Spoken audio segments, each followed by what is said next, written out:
Today, we're diving into a teaching technique that's so simple, you could almost miss it. But decades of research show it's one of the most powerful things you can do to boost student thinking. And the best part? It costs absolutely nothing, needs zero fancy equipment, and can completely transform a classroom. So, what is this incredible tool? Well, let me just ask you this. What if the single most effective way to get someone to think more deeply, to improve the quality of their ideas, and to get them to participate more, was just silence? That's right, a strategic pause. I know, it sounds a little weird in a world that's all about speed and quick answers, but the research? It's overwhelmingly clear. That intentional moment of silence is where the real thinking kicks in. To really get why silence is so powerful, we have to first understand the problem it solves. It's a hidden issue, and we can call it the 1-second mistake.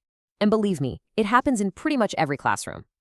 So, groundbreaking research by a woman named Mary Budd Rowe back in the 70s found a pretty shocking number. The average teacher waits less than 1 second. Get this, just 0.7 seconds after asking a question before they jump back in.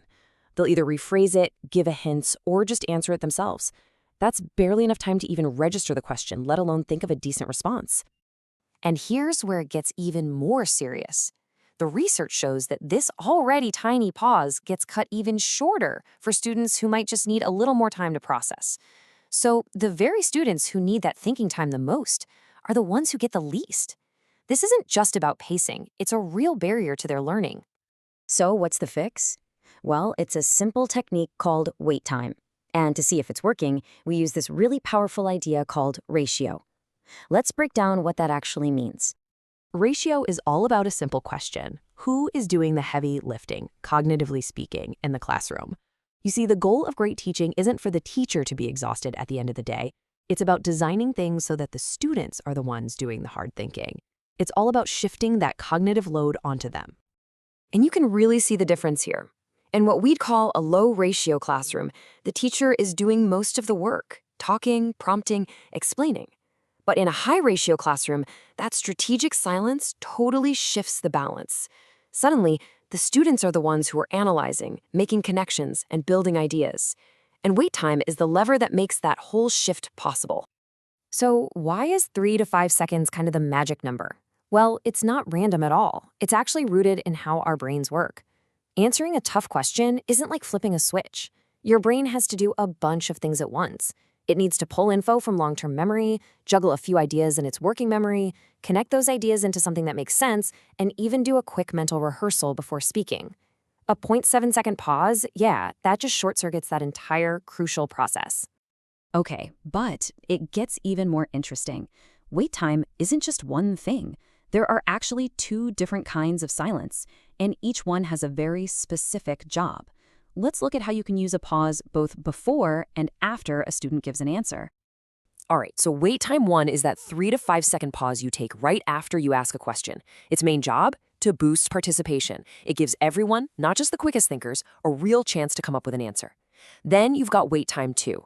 This happens after a student answers. It's another 3 to 5 second pause of total silence before the teacher says a word. And its job is to boost the depth of their thought. It's this powerful, unspoken prompt for the student to elaborate or clarify or even fix their own thinking. You know, wait time 2 is an amazing pattern breaker. Most classroom conversations follow this really rigid cycle. Teacher initiates, student responds, teacher immediately evaluates. That's right, or nope, not quite. This whole thing is more like a quiz than a real discussion. But wait time 2 completely disrupts that.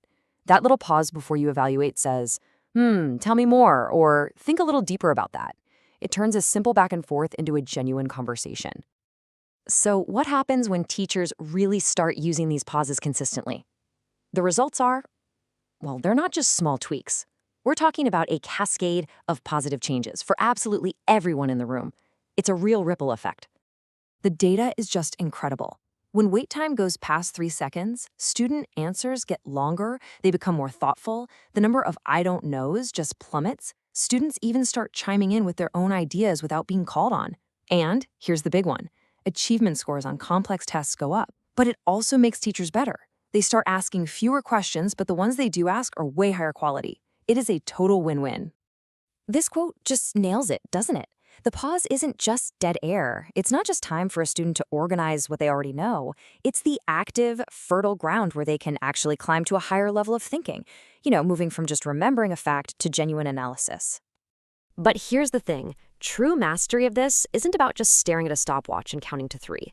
It's about evolving from a simple rule to a real strategy, knowing just how to adjust the silence for the task at hand. The key is to realize that not all questions are built the same. If you're asking for a simple fact, like what's the capital of France, a 1 to 3 second pause is totally fine. But if you ask a student to analyze a character's motivation, you need that classic 3 to 5 seconds. And for those really deep, evaluative questions, like was this character's decision the right one, you might need to give 10, 15, maybe even 30 seconds of silence for a truly original thought to surface. And that, right there, is the essence of mastering this. It's not about being rigid. It's about being a diagnostician of thought. You're matching the amount of thinking time you provide to the complexity of the thinking you're asking for. The silence becomes this dynamic, incredibly precise tool. And really, this idea goes so far beyond the classroom. Think about it. In a tense meeting at work, in a difficult conversation with a family member, or even just chatting with a friend, where in your life could a deliberate 3-second pause change the whole dynamic, invite deeper thought, and maybe, just maybe, transform the entire outcome of a conversation? It's something to think about.